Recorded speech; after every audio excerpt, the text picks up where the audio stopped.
Ravi Kumar S coaching centre YouTube channel में आपका स्वागत है। आज पॉलिटेक्निक क्लास फर्स्ट क्लास लेकर आए हैं जो आपकी परीक्षा के दृष्टिकोण से बहुत महत्वपूर्ण है। चलिए फिजिक्स का आज आपका पहला लेक्चर है, देखिए सुनिएगा।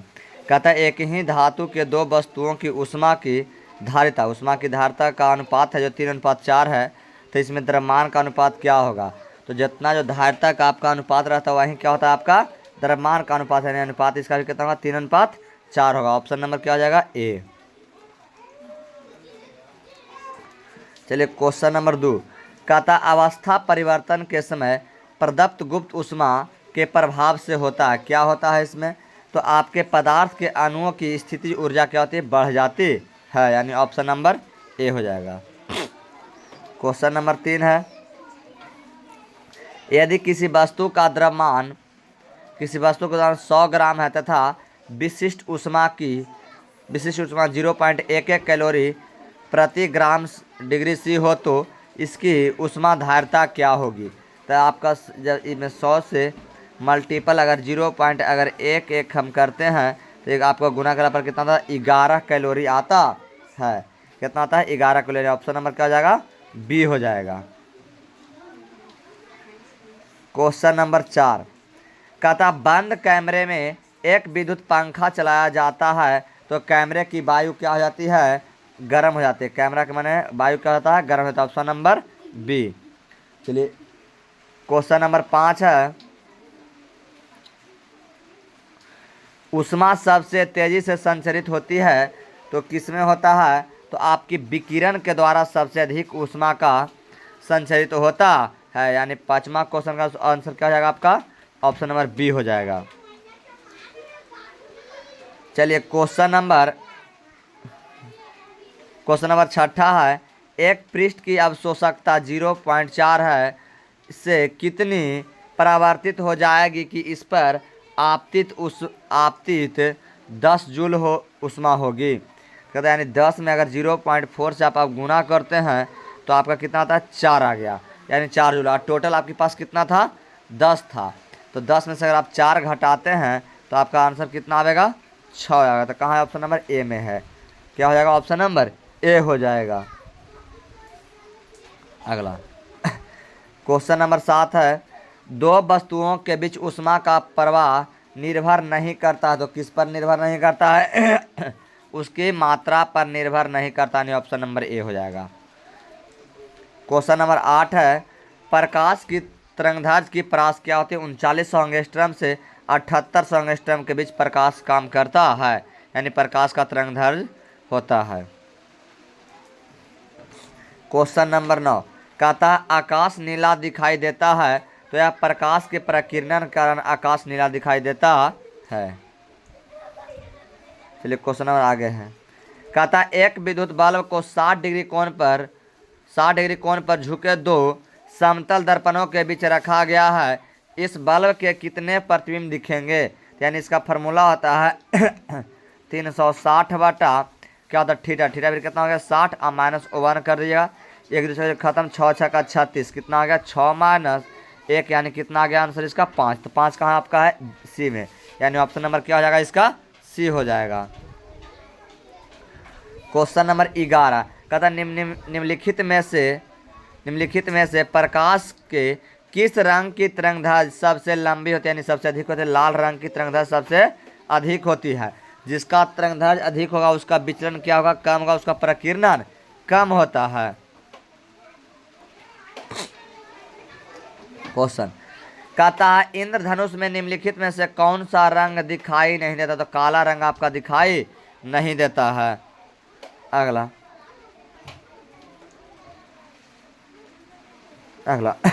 कहता निर्वात तथा एक पारदर्शी माध्यम में प्रकाश की चाल 3 × 10⁸ मीटर प्रति सेकंड है तथा 2.4 × 10⁸ मीटर प्रति सेकंड है।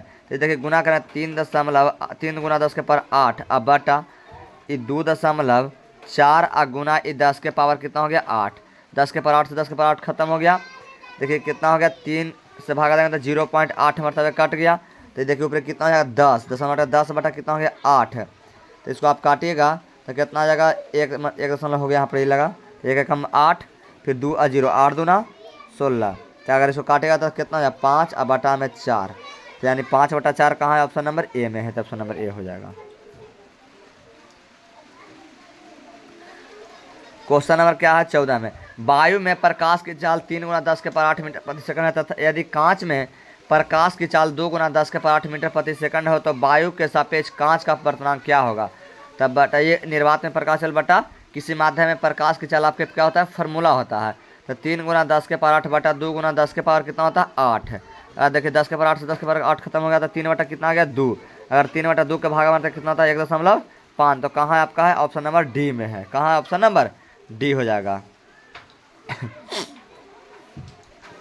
विचलन कोण का मान निर्भर करता है, तो किस पर निर्भर करता है आपका?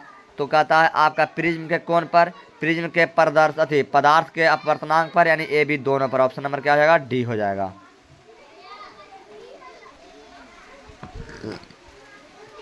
प्रकाश पूर्ण परावर्तन संभव नहीं है जब प्रकाश जाता है। जब प्रकाश किस में जाता है? तो आपका कांच से जब जब जल से आपको कांच हो जाएगा तब प्रकाश का पूर्ण परावर्तन संभव नहीं है। अगला कहता, श्वेत प्रकाश के स्पेक्ट्रम के 7 रंगों में जिसकी आवृत्ति अधिकतम होती है वह रंग क्या होता है? तो उस रंग का आपका होता है आवृत्ति अधिक होता है किसका? बैगनी रंग की होता है, क्योंकि बैगनी रंग के बीच पर क्या थी? तरंगदैर्घ्य क्या होता है? सबसे कम होता है। अगर जिसका सबसे अगर विचलन कम हो तरंगदैर्घ्य कम होगा उसका आवृत्ति अधिक, उसकी विचलन कोण अधिक होगा। अगला कहता है, लेंस से 10 सेंटीमीटर दूरी पर रखी वस्तु का प्रतिबिंब वस्तु से 10 सेंटीमीटर की दूरी पर वस्तु के पीछे बनता है, लेंस की फोकस दूरी क्या होगी? तो जो आपका लेंस की फोकस दूरी होगा वह कितना आएगा आपका? यानी देखिए उसका आपका जो फोकस दूरी आएगा आपका 5 सेंटीमीटर आएगा। कितना आएगा? 5 सेंटीमीटर। देखिए बनाइएगा, तो ये 1/10 प्लस 1/10 हो गया, तो कितना एलसीएम 10 हो गया। तो यहाँ देखिए कितना 2 हो जाएगा ऊपर 1/f 1/u प्लस 1/f हो जाता है 1/f हो गया। तो कितना 2 × 5 = 10, यानी 1/5 का आंसर आ गया आपका ये 5 सेंटीमीटर। यानी ऑप्शन नंबर आपका यहाँ पर सुधार लिख कितना हो जाएगा? ये 5 जाएगा यहाँ पर।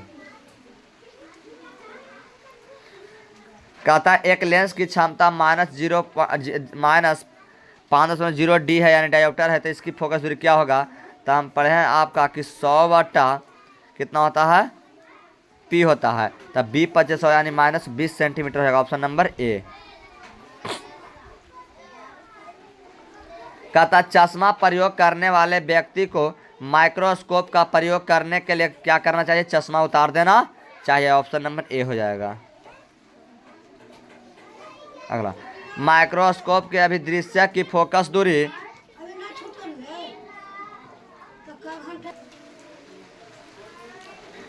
माइक्रोस्कोप के दृश्य की फोकस दूरी होती है, तो क्या होती है आपका? माइक्रोस्कोप की फोकस दूरी आपका क्या होता है? नेत्रिका की फोकस दूरी से क्या होती है? कम होती है। 22 नंबर आपका है, मानव नेत्र में रेटिना पर बना प्रतिबिंब क्या होता है? क्या होता है? वास्तविक होता है, उल्टा होता है, यानी उल्टा होता है परंतु सीधा हमें दिखाई देता है, यानी ऑप्शन नंबर बी हो जाएगा। क्वेश्चन नंबर 23 कहता है एक इलेक्ट्रॉन को अनंत से किसी आवेशित चालक तक लाने में 4×8 जूल का कार्य करना पड़ता है। आवेशित चालक में विभव की कितना वृद्धि हो जाएगा? तो आपका वृद्धि कितना? 30 जूल हो जाएगा। एक तार में 2 मिलीसेकंड में 400 माइक्रोकूलम का आवेश गुजरता है, तो धारा का औसत मान क्या होगा? तो धारा का आपका औसत मान होगा 0.2 एम्पियर होगा। कितना होगा? 0.2 एम्पियर होगा। अगला, एक चालक के सिरों का विभवांतर 1.5 वोल्ट तथा उसमें धारा प्रवाहित होने से 20 सेकंड में 15 जूल ऊर्जा प्राप्त होती है, तो चालक में प्रवाहित धारा होगी, तो आपका चालक में प्रवाहित धारा होगा 0.5 एम्पियर होगा। घरेलू विद्युत परिपथ में सभी युक्तियां 220 वोल्ट पर कार्य करती है, इसका तात्पर्य क्या है? तो इसका तात्पर्य यह है कि सभी आपका जो घरेलू परिपथ में जो युक्तियां लगा है किस क्रम में लगा है? समांतर क्रम में लगा हुआ है। आपका अगला क्वेश्चन है जब विद्युत परिपथ में 100 वाट तथा 40 वाट के दो बल्ब श्रेणी क्रम में जोड़ दिया जाता है तो कौन सा बल्ब अधिक चमकेगा? तो वह जो बल्ब चमकेगा वह 40 वाट वाला है जो बल्ब अधिक चमकेगा। एक विद्युत पंखा 220 वोल्ट पर 1.5 एम्पियर की विद्युत धारा लेता है तो पंखे की शक्ति क्या होगा? तो हम पढ़े V बटा I पढ़े, क्या V बटा I? तो 220 वाटा क्या हो जाएगा 1.5। जब इसको आपको हल करिएगा इसको आप हल करिएगा तो आपको 330 वाट आएगा। कितना आंसर आएगा? 330 वाट। घरों में विद्युत परिपथ में विद्युत यंत्रों को लगाया जाता है तो किस क्रम में लगाया जाता है? तो समांतर क्रम में लगाया जाता है। अगला, फ्यूज तार के पदार्थ का गलनांक होना चाहिए तो क्या होना चाहिए? तो कम होना चाहिए। क्या होना चाहिए? कम होना चाहिए। अगला, घरेलू विद्युत परिपथ में लाल रंग तार का प्रयोग किया था किसमें? तो फेज वायर के रूप में प्रयोग करते हैं या मेन लाइन के रूप में प्रयोग करते हैं, मेन तार के रूप में करते हैं। क्वेश्चन नंबर 32 है, घरेलू परिपथों में बल्ब प्रयोग किए जाते हैं किस क्रम में प्रयोग करते हैं? तो समांतर क्रम में प्रयोग किए जाते हैं। अगला, घरों में प्रवाहित होने वाली धारा होती है तो घरों में प्रवाहित होने वाली धारा क्या होता है? आपका पर्यावर्ती धारा होती है, जिसको हम लोग बोलते हैं AC यानी अल्टरनेटिंग करंट होती है। 34 नंबर क्वेश्चन है, कहता है विद्युत बल्ब का तंतु बना होता है तो किसका बना होता है? तो टंगस्टन का बना होता है।